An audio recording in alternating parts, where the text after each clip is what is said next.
Shalom, shalom, shalom, shalom, bien-aimés, que Dieu vous bénisse, que Dieu vous accorde sa grâce, que Dieu fasse que cette année soit une année de grâce et de faveur divine. Ce mois de Pâques, je vous souhaiterais vraiment une très bonne fête de Pâques à tout un chacun de nous et que la résurrection du Seigneur apporte à notre vie un changement. Ce soir, nous allons voir un enseignement profond, un enseignement qui nous donnera de vivre vraiment un plein moment avec le Seigneur. Et je voudrais que nous soyons attentifs et que vous écoutiez cette parole. Prions. Seigneur, merci. Prends le contrôle, agis. Dispose toutes choses, sois au devant. Merci. Amen. Marc chapitre 8, verset 22 à 26. Il se rendit à Béthesda et on envoya vers Jésus un aveugle qu'on le pria de toucher. Il prit l'aveugle par la main et le conduisit hors du village. Puis il lui mit de la salive sur les yeux, lui imposa les mains et lui demanda s'il voyait quelque chose. Il regarda et dit, j'aperçois les hommes, mais j'en vois comme des arbres et qui marchent. Jésus lui mit de nouveau les mains sur les yeux, et quand l'aveugle regarda fixement, il fut guéri et vit tout distinctement. Alors Jésus le renvoya de sa maison en disant, quitte la maison, n'entre pas au village. Bien-aimé, mon thème de ce soir, quitte ta maison d'enfance. Vous voyez un peu cette histoire vraiment qui m'a touché et qui m'a permis vraiment de comprendre vraiment qu'est-ce que notre maison d'enfance peut apporter dans notre vie. Voici un monsieur qui était né aveugle. Et ce monsieur-là, vraiment, on l'a envoyé que Jésus le guérit. Avec qui il est, Jésus a posé une action prophétique en prenant de la salive pour passer sur les yeux de ce dernier. Mais la Bible dit, ce dernier dit qu'il voyait les hommes, mais il voyait les hommes comme des arbres. Et Jésus pria encore de nouveau pour lui et il fut guéri. Et ce qui me marque, c'est au verset 26. Jésus dit à cet homme, n'entre pas au village. D'abord, en lisant à partir du verset 22, nous voyons que Jésus, pour prier pour ce monsieur, il a prié pour ce monsieur hors du village. Vous savez, la maison d'enfance est ce lieu où nous naissons. La maison d'enfance est l'endroit où nous avons passé notre enfance. Il y a des personnes qui ont eu une enfance vraiment très cadique. Et des personnes aussi qui ont eu une enfance très aisée. Et vraiment, l'enfance que nous avons eu à faire, elle a aussi souvent effet sur notre vie. Vous savez, il y a des endroits que lorsque nous sommes entrés, il y a des lieux où nous sommes partis quand nous étions enfants.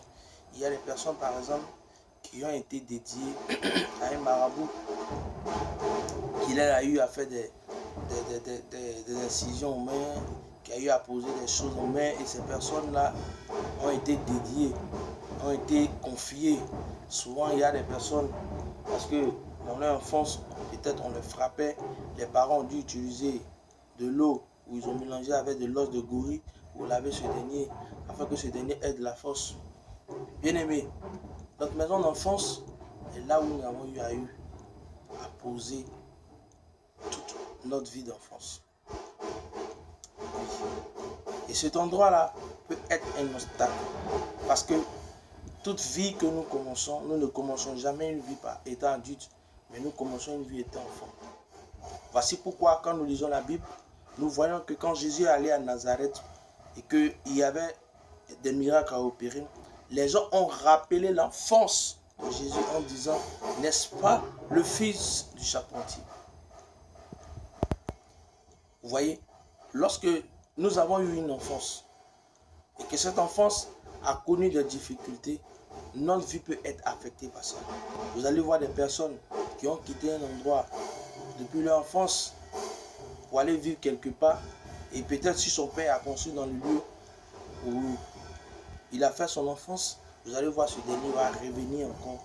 Or, il était avec peut-être son épouse quelque part, et tellement que des pratiques ont été faites, ce dernier a oublié de revenir encore en famille, parce que c'est là que le père est. Or, la Bible dit que l'homme quittera son père et sa mère, s'attachera à sa femme, tout est devenu sur le chef. Et nous voyons que, étant dans la maison d'enfance, il est difficile. que nous nous séparons de ce temps. Voilà pourquoi quand Dieu devait bénir Abraham, Dieu a dit, quitte la maison de ton père. Vous savez, il y a des bénédictions que nous ne pouvons pas atteindre. Pourquoi? Parce que notre enfance affecte aujourd'hui notre vie.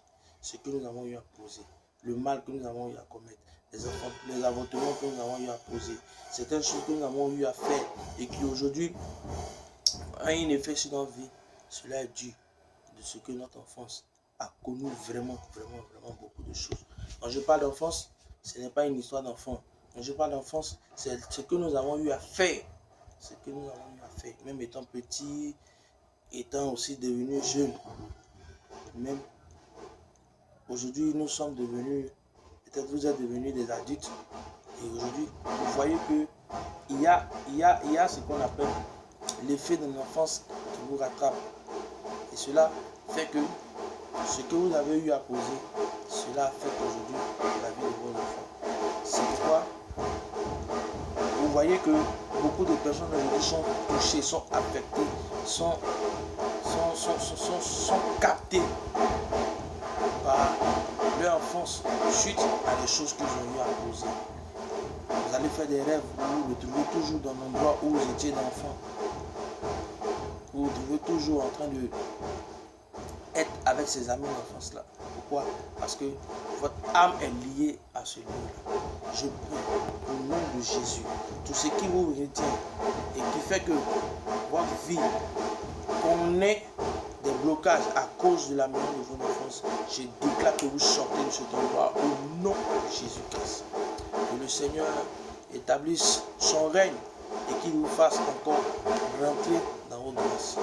Je vais poursuivre une prochaine fois cet enseignement pour que vous compreniez plus vraiment quel impact la maison d'enfance a sur notre vie. Que Dieu vous bénisse. Père, merci pour la vie d'un frère, d'une soeur, d'un ami, d'une connaissance, d'un père. Je prie que ta parole qui a été prêchée par ton serviteur fasse en nous et qu'elle nous apporte vraiment une délivrance. Merci d'agir au nom de Jésus.